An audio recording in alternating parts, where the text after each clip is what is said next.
Thank you very much, fellow Kenyans. Today I went to Parliament at around 9:30 a.m. with the intention to debate the finance bill.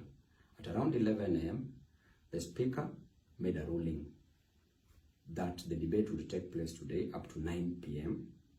Then the debate will proceed from next week on Tuesday.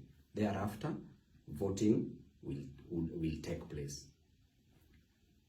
Then, after that, based on that decision, I approached Honorable P.O. and I explained to him my situation, that tomorrow I will be having my defense hearing at Milimani Law Courts, that I needed to meet my lawyer for preparations.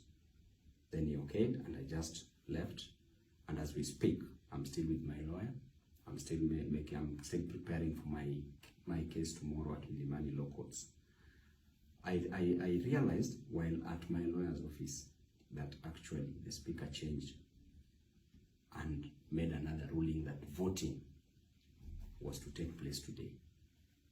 By that time, so many members were depending on the fact that voting will take place after Tuesday next week, and that explains why so many members have missed, especially from Azimio.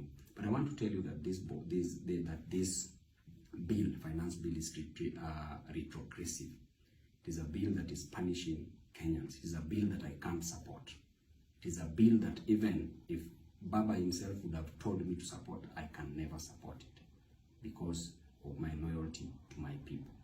And it is a bill that I know that is going to hurt Kenyans. For today, I'm so sorry I wasn't present because of my situation tomorrow. Thank you and God bless you.